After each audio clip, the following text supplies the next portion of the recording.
कौन हो तुम? और इस बैग से खून क्यों निकल रहा है? क्या है इस बैग में? नमस्कार, मैं पूजा गौर सावधान इंडिया में आप सबका स्वागत करती हूँ।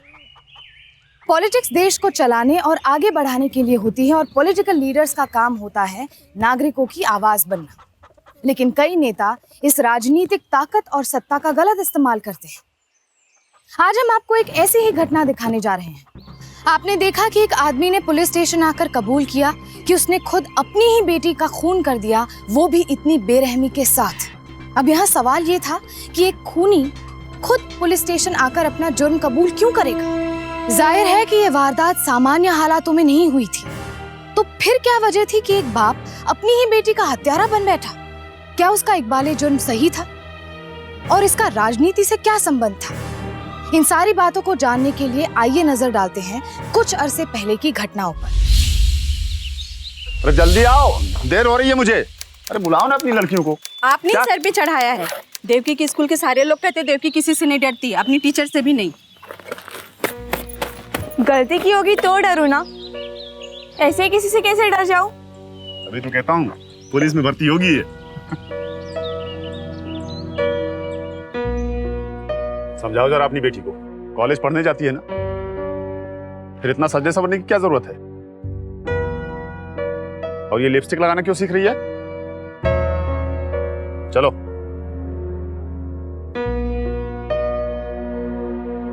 ऐसा काम काहे को करती है कि बाबा को गुस्सा है? बोल। रुक।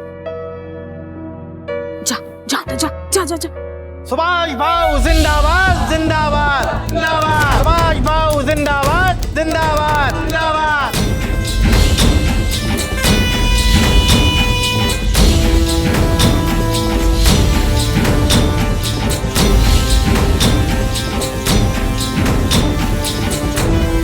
आप लोगों का उत्साह देख के लग रहा है कि इस बार भी हमारी पार्टी जीतेगी। सुभाष भाऊ जिंदाबाद जिंदाबाद जिंदाबाद। सुभाष भाऊ जिंदाबाद जिंदाबाद जिंदाबाद।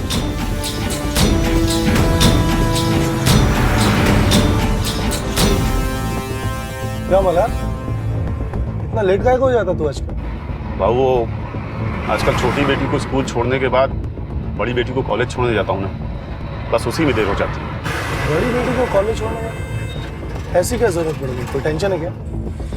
दिक्कत जमाने से है भाऊ, जमाना बहुत खराब हो गया है। बच्चे कब किस दिशा में जाएंगे पता ही नहीं चलता। और वैसे भी आजकल वो कुछ हलक थलक सी रहती है। बाबू मुझे तो लगता है कहीं उसका कुछ। टेंशन क्यों लेता है? पूरे बरसोली में किसी की हिम्मत नहीं है तेरी बेटी की तरफ नजर उठा के देखे। सब जानते हैं तुम आजाद आदमी है।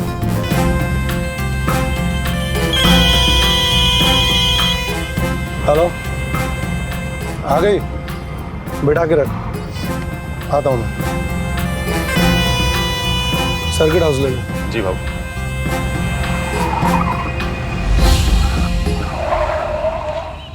मल्हार तू यहीं वेट कर, अंदर एक अर्जेंट मीटिंग है, मैं करके आता हूँ। हो बाबू।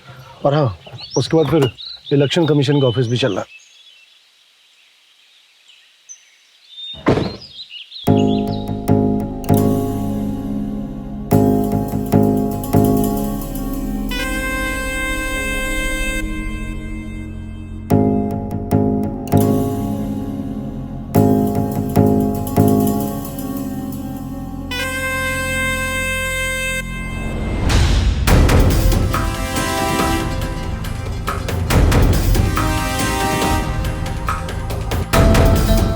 क्या है ये? फिर मुरझाई हुई है ये। तेरे को कितनी बार समझाया, सच के संवर के रहा कर। इतनी सुंदर है तो खुद को तैयार करके क्यों नहीं रखती? पगली। क्या हुआ?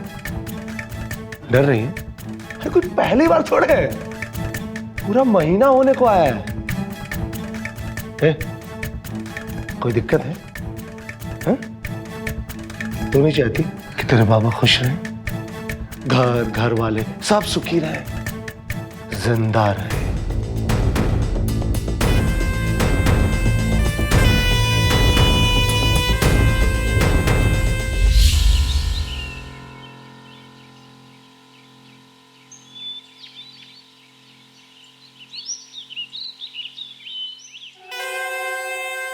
हाँ, मेरे जाने के थोड़ी देर बाद बाहर निकलना है, वरना तेरा बाप बाहर इंतजार करता मिलेगा। चल, मैं थोड़ा तैयार हो क्या है?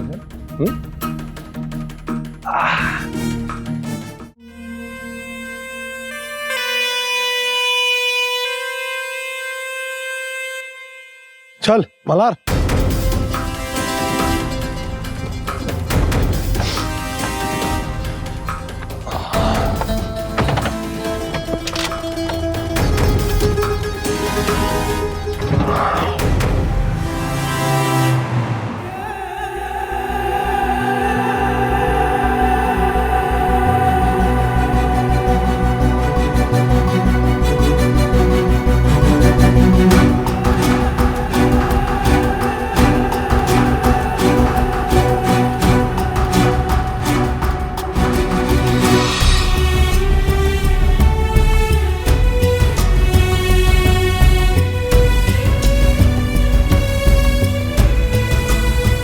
आरती,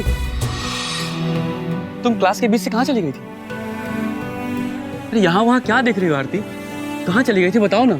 और तुमने दूसरी क्लास भी अटेंड नहीं की? मोहन, तुम मुझे इस तरह बात मत करो।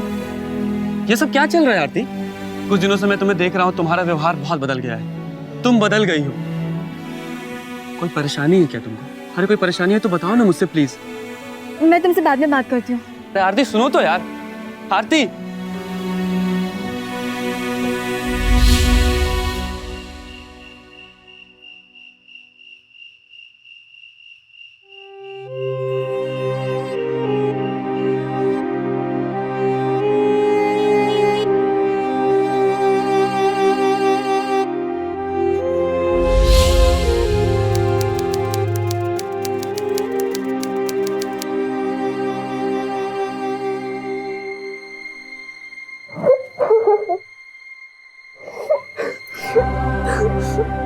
क्या हुआ आरती?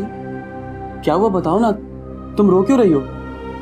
मोहन, मुझे तुमसे दूर नहीं रहना। तो कौन कर रहा है हमें दूर? डर रही है? अरे कोई पहली बार थोड़े है, पूरा महीना होने को आया है। मेरे जाने के थोड़ी देर बाद बाहर निकलना। चुप हो जाओ ना प्लीज।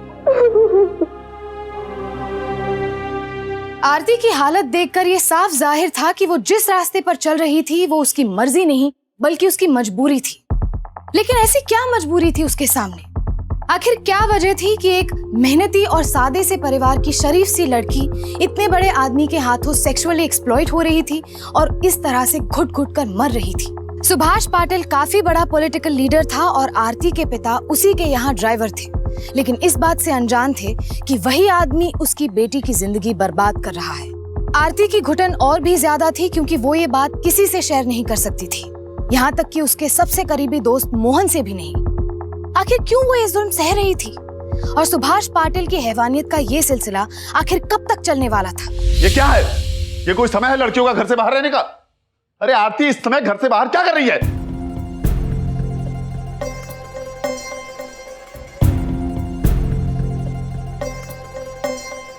फुर्सत मिल गई घर लौटने की?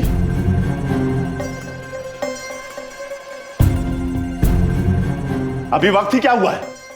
थोड़ा और रुक जाती।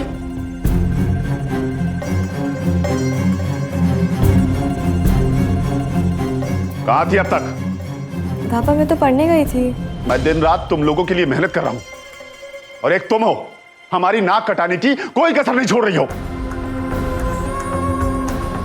सुभाष भाऊ सबसे खास आदमी मानते हैं मुझे, अदब से मिलते हैं लोग मुझसे, और एक ये है हमारी बेटी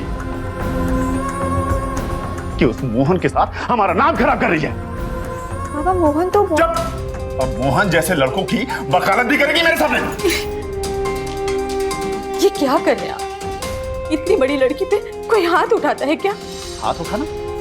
अरे गला काट दूंगा इसका, दोबारा इसकी जुबान पे उसका नाम आया तो समझा लो कि आइंदा उस मोहन से ना मिले, वरना अच्छा नहीं होगा, ना इसके लिए ना उसके लिए। ठीक है, आप शांत हो जाइए, मैं समझा दूंगी। जाओ अंदर जाओ, जाओ।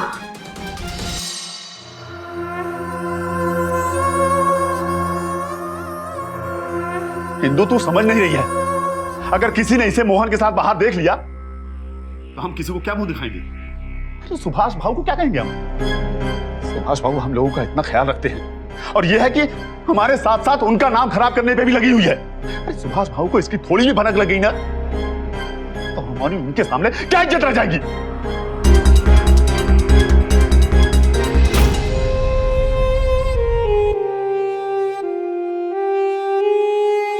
मल्हार राव ने सुभाष पाटिल को भगवान मान रखा था और उसके लिए सुभाष से ऊपर और कोई नहीं था।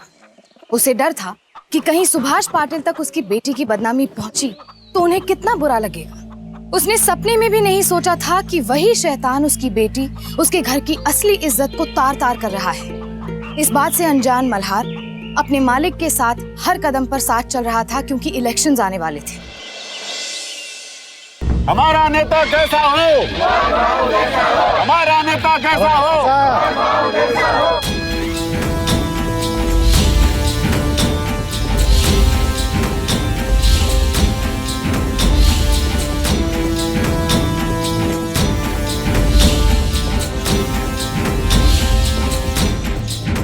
हाँ जी, कैसे हो? सब तुम्हारी कृपा है भाऊ। इस बार भी पूरे परिवार का वोट भाऊ को ही मिलना चाहिए। हाँ जी, बिल्कुल बिल्कुल, ये भी कोई पूछने की बात है? बस आशीर्वाद चाहिए। खुश रहो, तुम ही जीतोगे। तेरा घर भी तो इधर ही पास में है ना? हो भाऊ, बस कुछ ही दूरी पर। अरे तो चाय नहीं पिलाएगा क्या? अरे भाऊ कैसी बात कर रहे हो आप? चलो ना। चल चल चल। हमारा नेता कैसा हो? हमारा नेता कैसा हो? हमारा नेता कैसा हो? नौकिरन पार्टी जिंदाबाद। नौकिरन पार्टी जिंदाबाद। कोई टेंशन नहीं लेने का। हमारा नेता कैसा हो? जन जन की यही पुकार। नौकिरन पार्टी जिंदाबाद जिंदाबाद। सुभाष भाऊ जिंदाबाद जिंदाबाद। सुभाष भाऊ जिंदाबाद जिंदाबाद। तुम लोग यहीं रुको, मैं आता हूँ अंदर से। चलिए भाऊ, आइए भाऊ, यही है घर। अच्छा बना है घर। भाऊ आइए ना। हाँ बैठिए भाऊ। मेरे तो भाग खुल गए भाऊ, आप मेरे घर आए। नहीं मल्हार, ऐसा अरे इंदु, इंदु जल्दी बाहर आ, देख कौन आया है। भाऊ आए हैं। इंदु। नमस्कार भाऊ। कैसा है तुम्ही? बरा है भाऊ। अरे आरती बाहर आ बेटा।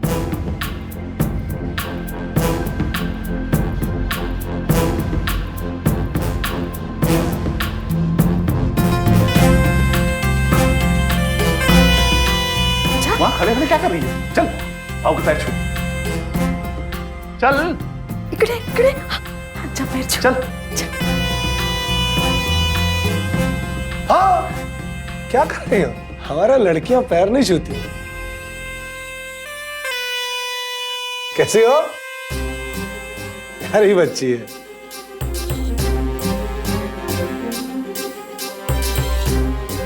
जा भाऊ के लिए चाय लेके आ। जा। चाय वाय का क्या जरूरत मल्हार? अरे भाऊ पहली बार आ पाए। अच्छा घर है। सब आपकी कृपा है भाऊ। आओ इकडे।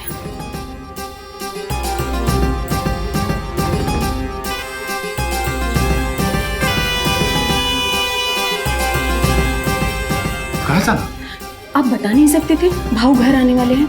इतने बड़े आदमी घर आए हैं और एक बिस्किट भी नहीं है। अरे हमें कहाँ पता था? क्या अच्छी लग रही? कल आना है, इंतजार करूंगा। मैं चल रहा हूँ, भाऊ अकेले बैठे हैं। कुछ खाने पीने का?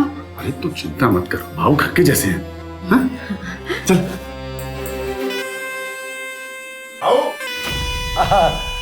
कॉलेज में पढ़ती हो? अच्छा अच्छा, कोई प्रॉब्लम हो मुझे बताना। हाँ, तुम्हारा बाबा मेरा खास आदमी है।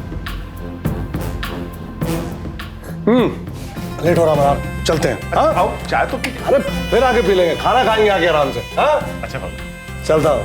आइए भाऊ। कल आ जाना।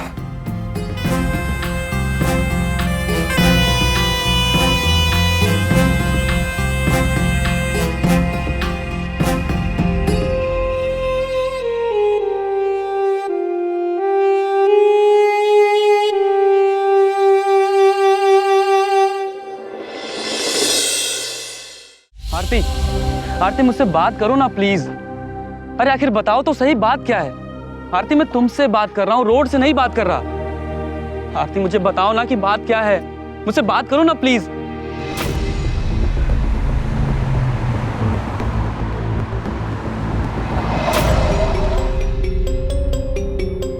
गाड़ी क्यों रोक दी? आरती मुझे बताओ ना, तुम नहीं बताओगे तो मुझे समझ में कैसे आएगा यार। कौन है? मेरी बेटी।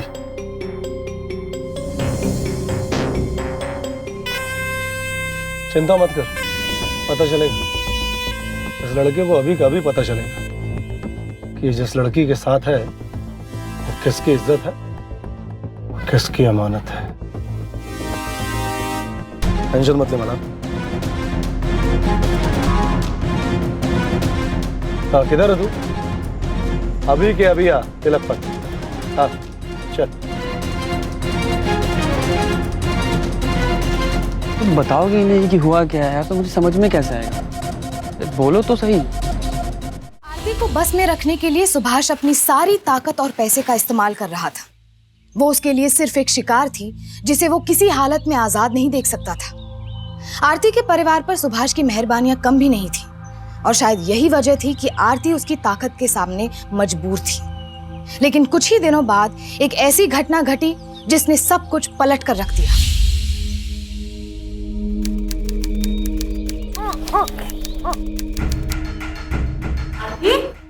क्या हुआ? आरती इतना उल्टी क्यों कर रही है? पता नहीं आई। मैं देखती हूँ।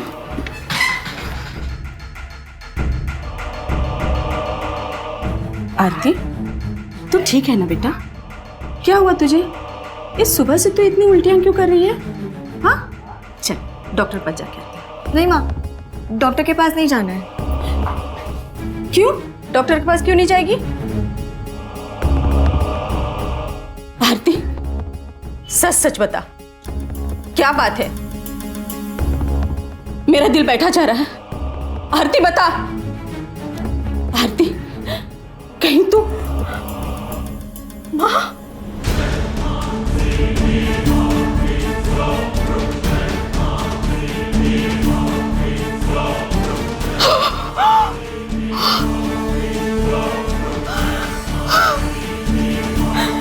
तेरे बाबा के इतना मना करने के बाद भी तू मोहन से मिलती रही। मुझे लगा उस दिन के बाद तू मोहन से नहीं मिलेगी। और ये सब। माँ, मोहन ने तो कुछ भी नहीं, मुझे तेरे बाबा को बताना होगा। अब वही कुछ कर सकते हैं। माँ मेरी बात तो सुनो। अगर पापा को पता चल गया तो वो तो मोहन को मार डालेंगे।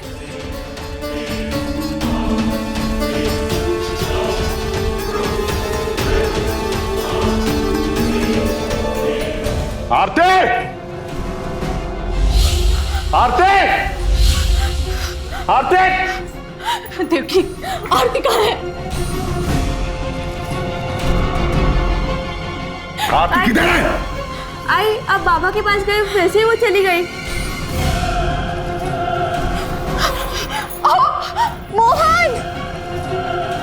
मोहन, तुम यहाँ से जल्दी से पहुंच जाओ। क्या हुआ आरती, तुम इतनी परेशान क्यों? मैं तुम्हें बाद में बताऊंगी, तुम बस प्लीज यहाँ से जाओ। प्लीज प्लीज मोहन, प्लीज निकलो अभी। अरे लेकिन ऐसा हुआ क्या है? तुम मोहन, परेशान प्लीज निकलो। बाबा, तुम प्लीज यहाँ से निकलो। मोहन, बाबा आ गए। प्लीज जाओ, निकलो अभी। प्लीज जल्दी। अरे लोग, अभी भाग क्या किधर है?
कौन हो तुम?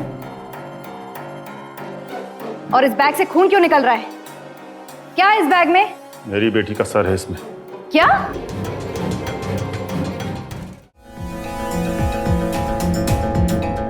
आरती की डेड बॉडी लाओ और उसे पोस्टमार्टम के लिए भेजो।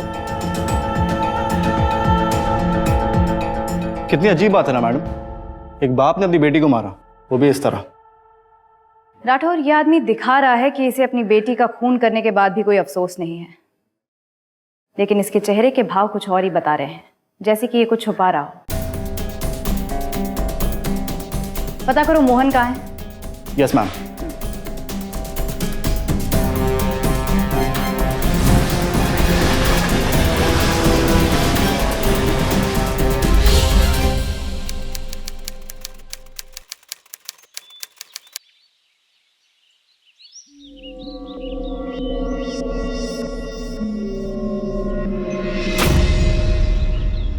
जी चलो। कौन है आप लोग और कहाँ लेके जा रहे हैं मुझे? पुलिस। चलो वापस वर्सोली जाना है। आरती के कहने पर मोहन भागकर मुंबई आ गया था, लेकिन पुलिस जब किसी को पकड़ने निकलती है तो कहीं से भी खोज निकालती है। महाराष्ट्र पुलिस ने उसे मुंबई में धर दबोचा और वापस ले आई। ये केस दिखने में तो सीधा और साफ था, लेकिन पुलिस को शक था कि जैसा दिख रहा है वैसा है नहीं, और उनका ये शक धीरे धीरे यकीन में बदल रहा था। मैम, मेरी बातों पे यकीन कीजिए, ये सारा किया धरा उस सुभाष पाटिल का है। उसने मुझसे मेरी आरती को छीन लिया मैम। मैंने खो दिया उसे हमेशा के लिए। अगर तुम्हारे और आरती के बीच में कोई ऐसे संबंध नहीं थे तो फिर वो बच्चा किसका था? सुभाष भाऊ जिंदाबाद, नवकिरण पार्टी जिंदाबाद, नवकिरण पार्टी जिंदाबाद, महाराज जिंदाबाद जिंदाबाद। नमस्कार, मैं सुभाष पाटिल। आपको तो पता ही होगा, इस एरिया से इलेक्शन लड़ रहा हूं। जी पता है, लेकिन यहाँ तो कोई वोटर नहीं है, फिर इस तरह कोई कंप्लेंट लिखाने आए हैं? लोग मेरे पास आते हैं शिकायत लेके, मैं यहाँ क्यों आऊंगा शिकायत लिखवाने? हाँ, ये पुलिस स्टेशन मेरे एरिया में आता है, तो बस देखने चला आया। गलत बोल रहे हैं आप। ये पुलिस स्टेशन आपके एरिया में नहीं, आपका एरिया इस पुलिस स्टेशन में आता है। और रही बात आपके अपने एरिया की, तो वो इस पुलिस स्टेशन के बाहर खत्म हो जाता है। बेहतर होगा कि आप अपनी तशरीफ यहां से ले जाएं। कड़क, जितना सुना था उससे ज्यादा कड़क हो आप। जमेगी हमारी। बाय द वे, मैं मल्हार राव से मिलने आया था, वो मेरा मुलाजिम। अगर आपकी परमिशन हो तो मिल लूं उससे। चलिए।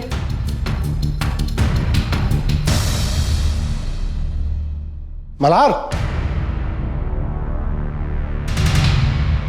इधर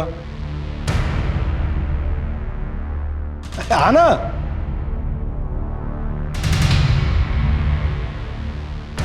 आजा, सब ठीक हो जाएगा। आ इधर आजा। बस मल्हार, टेंशन मत ले, मैं हूं। कुछ भी करना पड़े तेरे को यहां से छुड़वाऊंगा। हाँ, ये सुभाष पाटिल का वादा है तेरे से।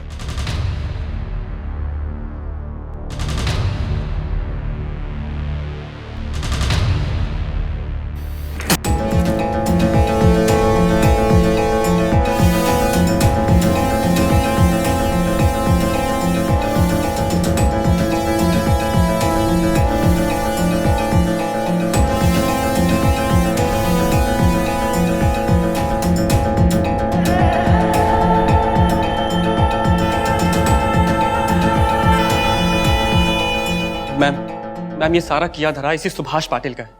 मेरी जान जाए तो जाए, लेकिन मैं इसे नहीं छोड़ूंगा, और इसे मारने का मुझे कोई अफसोस भी नहीं होगा। तुम ऐसा कुछ नहीं करोगे। हम इंक्वायरी कर रहे हैं ना, जल्द से जल्द निष्कर्ष पर पहुंचेंगे। अब तुम जा सकते हो, शहर छोड़कर मत जाना। जी मैम। राठौर, नजर रखो इस पे, कहीं कुछ उल्टा सीधा ना कर बैठे।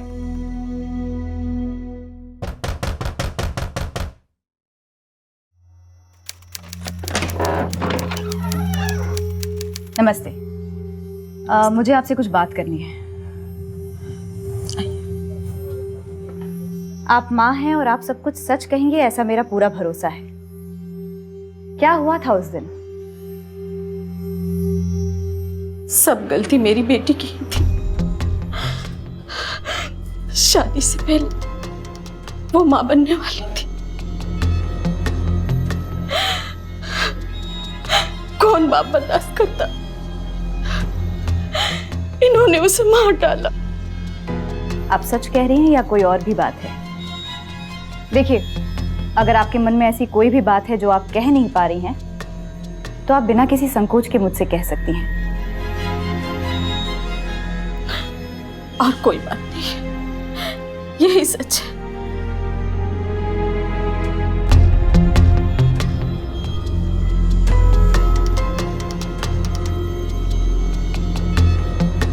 बेटा कौन सी क्लास में पढ़ती हो? 11। घबराओ मत। घबरा क्यों रही हो? देखो, अगर तुम्हें कुछ भी पता है तो तुम मुझसे बेझिझक कह सकती हो। बोलो। अगर कुछ और होता तो हम बता देते आपको। अब इससे बुरा और क्या हो सकता है? एक तो हमारी बेटी नहीं है इस दुनिया में, दूसरा इसका बाबा भी जेल में है। हमारे लिए अब बचा ही क्या है इस दुनिया में? ठीक।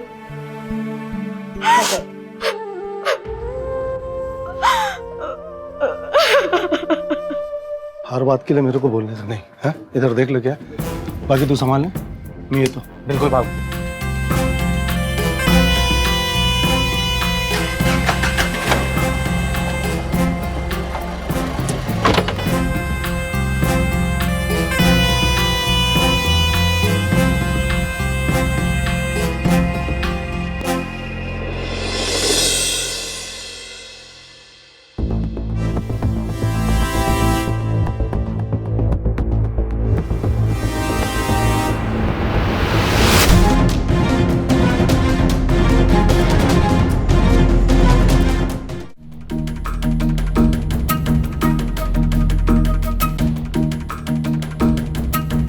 क्या हुआ? ऐसे डर क्यों रही है? कितना समझाया तुम्हें? मान जाओ मेरी बात। अगर प्यार से मान जाती, जैसे उठवा के बुलवाना नहीं पड़ता ना, कोई दूसरा चारे नहीं था, क्या करता? तुम जानती हो ना मैं तुम्हारे बाबा को क्या कर सकता हूँ? मैं आपके हाथ जोड़ती हूँ, मेरे बाबा को कुछ मत करना। अच्छा, नहीं करूंगा, कुछ नहीं करूंगा तुम्हारे बाबा को, ठीक है? मान ली तुम्हारी बात। तुम्हें भी मेरी एक बात माननी होगी, हाँ? मानोगी ना? बाबा को जेल से नहीं छुड़वाना है? छुड़वाना है ना? है? तो मान जा, चल प्यार से। अब देखो, तुम मेरी बात नहीं मान रही हो।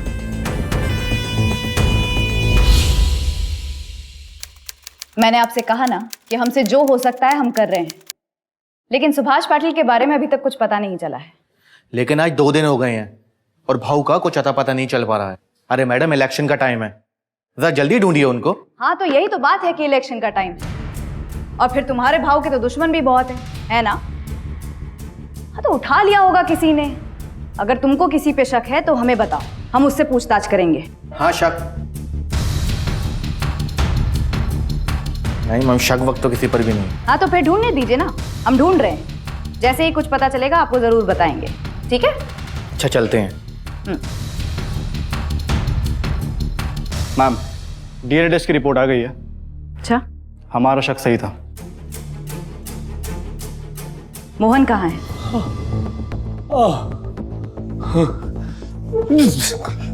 अरे कहाँ बांध के चलेगा?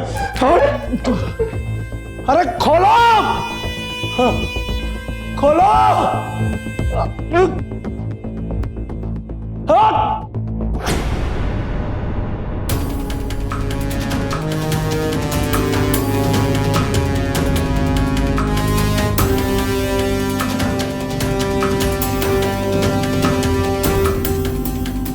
जैसा सोचा था वैसा ही हुआ, और अब तो डीएनए टेस्ट की रिपोर्ट भी आ गई है।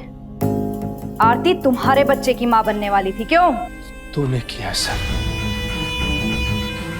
तू जानती नहीं है तो किसके साथ खिलवाड़ कर रही है।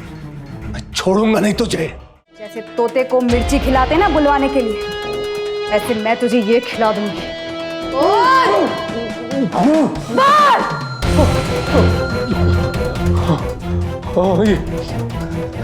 ये सच है कि मैं ही आरती के बच्चे का बाप था।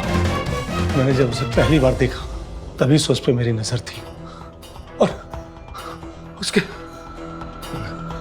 बाप को जान से मारने की धमकी देकर मैं उसे बार बार बुलवाता था। मुझे पता था कि वो मोहन से प्यार करती है और मोहन के जान की खातिर, अपने परिवार को बचाने की खातिर वो बार बार मुझसे मिलने आती थी। हाँ, लेकिन मल्हार ने आरती को क्यों मारा मुझे नहीं मालूम। मोहन,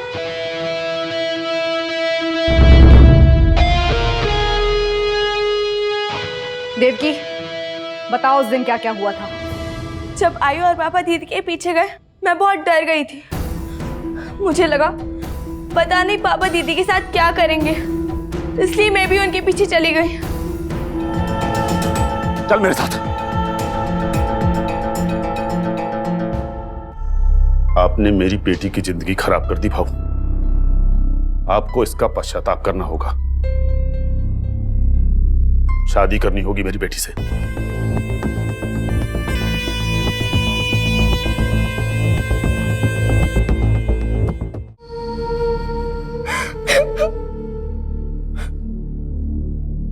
सुभाष पाटिल, ऐसा घिनौना काम करने के बाद भी तू समाज में सर उठा के घूम कैसे रहा है? पहले तो एक मासूम बच्ची का तूने मानसिक और शारीरिक शोषण किया और फिर उसे मार दिया। एक बाप को मजबूर किया कि वो अपनी बेटी के खून का झूठा इल्जाम अपने सर पे ले ले। एक परिवार को बर्बाद कर दिया तूने। तुझे इस दुनिया में जिंदा रहने का कोई हक नहीं है। लानत है तुझ जैसे नेता पर और तेरी गंदी राजनीति पर।